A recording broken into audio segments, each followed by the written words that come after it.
25 minutes ಅಂತೂ magical ಆಗಿರುತ್ತೆ.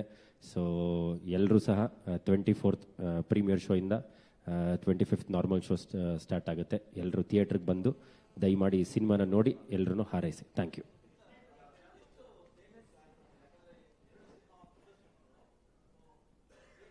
Sir, ಎರಡು ದೊಡ್ಡ ಸಿನಿಮಾ ಬಂದಾಗ ಏನಾಗುತ್ತೆ ಅಂದರೆ ನಮ್ಮಲ್ಲಿ ಇರ್ತಕ್ಕಂಥ ಥಿಯೇಟರ್ಸ್ನ ಇಬ್ಬರೂ ಹಂಚ್ಕೋಬೇಕಾಗತ್ತೆ. ಆ ಥರದಲ್ಲಿ ನೋಡಿದಾಗ ನಿಮಗೆ ಆಲ್ಮೋಸ್ಟ್ ಲೈಕ್ 175 to 180 ಸೆಂಟರ್ಸ್ ಈ ಥಿಯೇಟರ್ ಬರುತ್ತೆ ಸರ್. ಅಂದರೆ ಈ ಸಿನಿಮಾ ರಿಲೀಸ್ ಆಗುತ್ತೆ ಅಷ್ಟರಲ್ಲಿ, ಓನ್ಲಿ ಇನ್ ಕರ್ನಾಟಕ. ಅಲ್ಲ, ಫ್ಯಾನ್ ಶೋ ಅಲ್ಲ sir, premiere show 24th evening ಇರುತ್ತೆ. ನಿಮಗೆ ಪೋಸ್ಟ್ 7 o'clock ಶೋಸ್ ಇರುತ್ತೆ ಸರ್. Thank you. ಮಾರ್ನಿಂಗ್ ಇಲ್ಲ ಸರ್, ನಾರ್ಮಲ್ 10:30 ಶೋಸ್ ಇರುತ್ತೆ. ಪ್ರೀಮಿಯರ್ ಶೋಸ್ ಮಾತ್ರ ಪ್ರೀವಿಯಸ್ ಡೇ 7:30 ಸ್ಟಾರ್ಟ್ ಆಗುತ್ತೆ. ಅರ್ಲಿ ಮಾರ್ನಿಂಗ್ ಶೋಸ್ ಇಲ್ಲ, ಇಟ್ಸ್ ನಾರ್ಮಲ್ 10:30. ಅದಕ್ಕೆ ಹಿಂದಿನ ದಿನನೇ ಮಾಡ್ತಿದ್ದೀವಲ್ಲ ಸರ್, 7:30ಗೆ ಸಿಂಗಲ್ ಸ್ಕ್ರೀನ್ಸು ಇರುತ್ತೆ, ಮಲ್ಟಿಪ್ಲೆಕ್ಸಸ್ ಅಲ್ಲೂ ಇರುತ್ತೆ.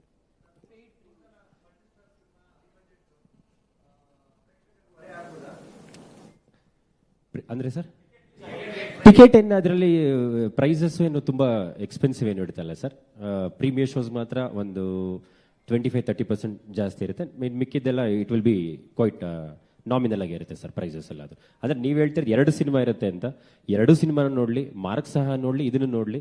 ಯಾಕಂದರೆ ಎರಡೂ ಬಿಗ್ ಬಡ್ಜೆಟ್ ಸಿನಿಮಾ, ಜನರಿಗೆ ಎಂಟರ್ಟೈನ್ಮೆಂಟ್. ಯಾಕಂದರೆ being it's last week of the year, ಜನ ನೀವು ಯಾವುದೇ ಇಯರ್ ತೊಗೊಂಡ್ರು most of the successful movies ಬಂದಿರೋದೇ ಇಯರ್ ಎಂಡ್ ಲಾಸ್ಟ್ ವೀಕಲ್ಲಿರುತ್ತೆ.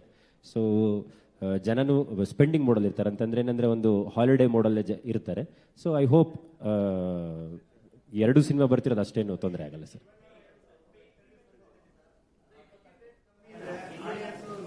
101% ಸರ್. ನಾಳೆ ನೀವು ಓಪನ್ ಆದಾಗ ನೀವು ನೋಡಿ, ಆ ಥರ ಏನಾದರೂ ಜಾಸ್ತಿ ಅನ್ಸಿದ್ರೆ ದಯಮಾಡಿ ನೀವು ನನಗೆ ಡೈರೆಕ್ಟಾಗಿ ಫೋನ್ ಮಾಡಿ ಹೇಳ್ಬೋದು, ತೊಂದರೆ ಇಲ್ಲ ಸರ್. ಸರ್, ಮೈಸೂರಲ್ಲಿರುತ್ತೆ, ತುಮಕೂರಲ್ಲಿರುತ್ತೆ, ದಾವಣಗೆರೆ, ಮಂಗಳೂರು, ಶಿವಮೊಗ್ಗ, ಈ ಥರ ಎಲ್ಲ ಇದೆ ಸರ್.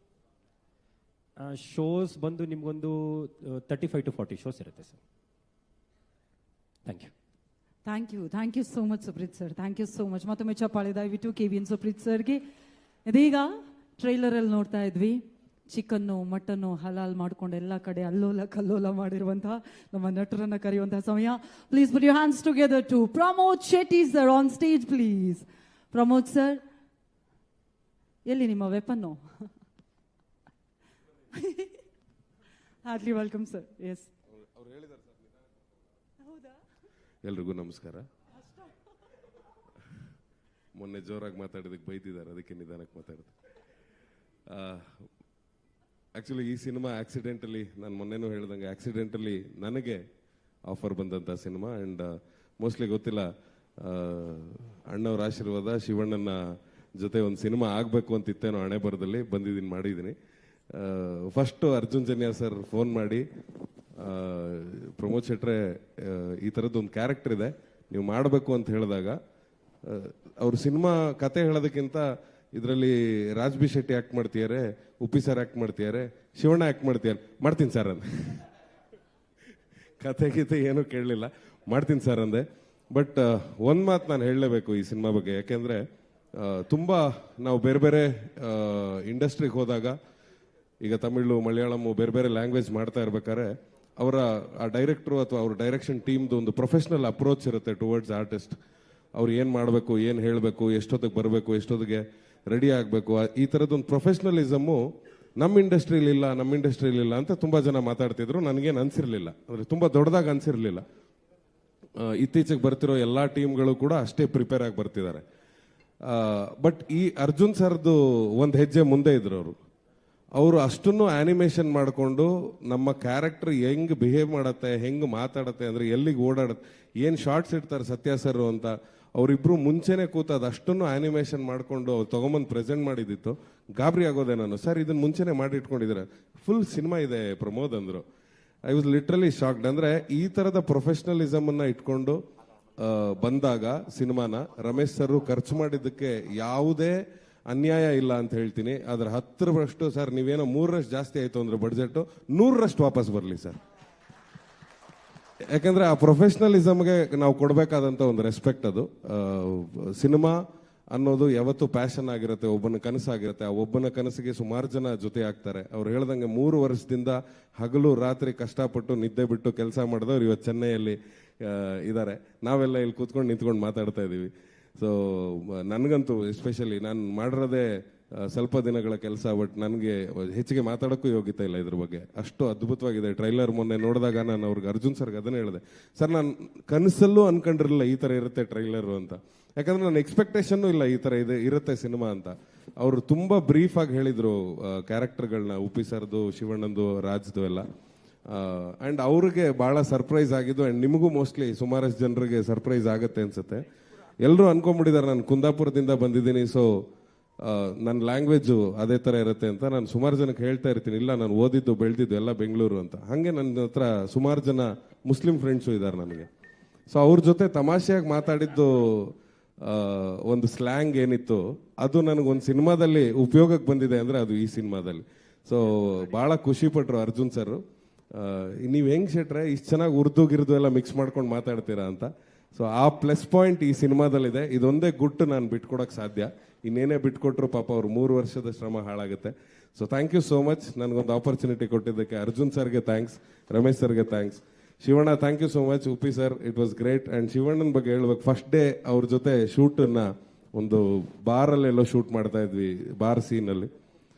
ನಾನು ಕೂತಿದ್ದೆ, ಶಿವಣ್ಣ ಬರ್ತಾರೆ ಬರ್ತಾರೆ ಬರ್ತಾರೆ ಬರ್ತಾರೆ ಫಸ್ಟ್ ಟೈಮ್ ಅವ್ರ ಜೊತೆಲಿ ಸ್ಕ್ರೀನ್ ಶೇರ್ ಮಾಡ್ಕೋತಾ ಇದ್ದೀನಿ, ಕಾಯ್ತಾ ಇದ್ದೆ. ಅವ್ರು ಬಂದಿದ್ದೇ ಗೊತ್ತಾಗಿಲ್ಲ. ಕುಣ್ಕೊಂಡು ಡ್ಯಾನ್ಸ್ ಮಾಡ್ಕೊಂಡು ಈ ಹುಡುಗರ ಥರ ಹಿಂಗೆ ಅನ್ಕೊಂಡ್ ಬಂದ್ಬಿಟ್ರು. ನಾನು ಶಿವಣ್ಣ ಬಂದ್ಬಿಟ್ರ ಅಂತ ಶಿಸ್ತಾಗಿ ಹಿಂಗೆ ಕೂತ್ರೆ, ಹಾಯ್ ನೀವಿದ್ರೆ ಇವತ್ತು ಅಂದ್ರು. ಹುಷಾರಿದ್ದೀನಿ ಅಂದ್ರೆ ಅವ್ರ ಎನರ್ಜಿ ಮೋಸ್ಟ್ಲಿ ಆ ಇಡೀ ಸಿನಿಮಾಗೆ ಸ್ಪ್ರೆಡ್ ಆಗತ್ತೆ ಅನ್ಸುತ್ತೆ, ಅಥವಾ ಇಡೀ ಸೆಟ್ಗೆ ಸ್ಪ್ರೆಡ್ ಆಗತ್ತೆ ಅವ್ರು ಬಂದಾಗ. ಸೊ ಆ ಥರದ್ದೊಂದು ಎನರ್ಜಿ ಇರೋ ಶಿವಣ್ಣ.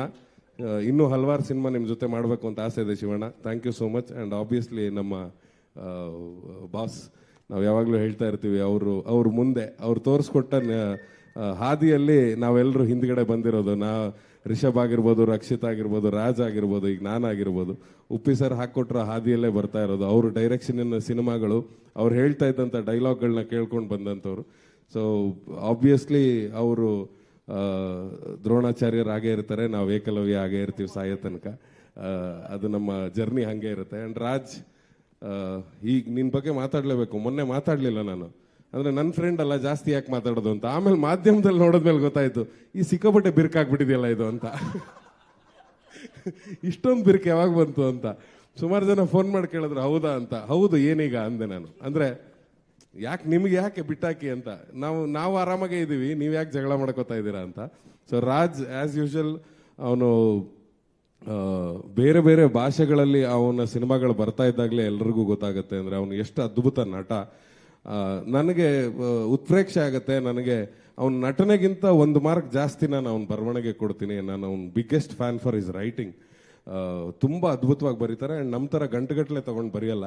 ಒಂದು ಪೆನ್ನು ಪೇಪರ್ ತೊಗೊಂಡು, ಶಿವಣ್ಣ ನೀವು ಒಂದ್ಸರಿ ನೋಡ್ಬೇಕು ಅವ್ರು ಬರೆಯೋದನ್ನ. ಒಂದು ಪೆನ್ನು ಪೇಪರ್ ತೊಗೊಂಡು ಒಂದು ರೂಮಲ್ಲಿ ಮೂಲೆಯಲ್ಲಿ ಹಿಂಗೆ ನೆಲದ ಮೇಲೆ ಕೂತ್ಕೊಂಡು ಗೀಚ್ಬಿಡ್ತಾನೆ, ಒಂದು ಇಡೀ ಸಿನಿಮಾ ಕತೆ ಗೀಚ್ಬಿಡ್ತಾನೆ ಅಯ್ಯಪ್ಪ. ಸೊ ಆ ಥರದ್ದೊಂದು ಟ್ಯಾಲೆಂಟ್ ಅವನು. ಸೊ ಆಲ್ ದಿ ಬೆಸ್ಟ್ ಶೆಟ್ರೆ. ಇನ್ನೂ ಹಲವಾರು ಸಿನಿಮಾಗಳು ಆಗಲಿ, ಇದೇ ಥರ 100 ಕೋಟಿ 200 ಕೋಟಿ ಕಲೆಕ್ಷನ್ ಮಾಡೋಷ್ಟು, 200,000 ಆಗಲಿ, ಅದಕ್ಕೆ ಇನ್ನೊಂದು 0 ಸೇರಿಸ್ಬೋಣ. 2,000 ಕೋಟಿ ಕಲೆಕ್ಷನ್ ಆಗೋಷ್ಟು ಆಗಲಿ. ಹಲವಾರು ಸಿನಿಮಾ ನಿಮ್ಮ ಪ್ರೊಡಕ್ಷನಿಂದ ಬರುತ್ತೆ ಅನ್ನೋ ಆಸೆಯಿಂದ ಹೇಳ್ತಾ ಇದ್ದೀನಿ. ರೀಸೆಂಟಾಗಿ ಸೂ ಫ್ರಮ್ ಸೋ ಅವ್ರದ್ದು ಗೆಲ್ತು. ಸೊ ಅದ್ರ ಹಿಂದೆನೇ ಇನ್ನೊಂದು 4-5 ಸಿನಿಮಾ ಅವ್ರದ್ದು ರೆಡಿ ಆಗ್ತಾ ಇದೆ. ಅಂದರೆ ಅವರ ತಂಡಕ್ಕೆ ಹೊಸ ಹುಡುಗರಿಗೆ ಮಾಡ್ತಾ ಇರುವಂಥ ಸಿನಿಮಾಗಳು. ಸೊ ಹೊಗಳಿದ್ದೀನಿ ಮಗ, ಇನ್ಯಾವ ಬಿರುಕು ಇಲ್ಲ. Thank you so much. Thank you. Guarantee news, ಸುದ್ದಿ ಖಚಿತ, ನ್ಯಾಯ ನಿಶ್ಚಿತ.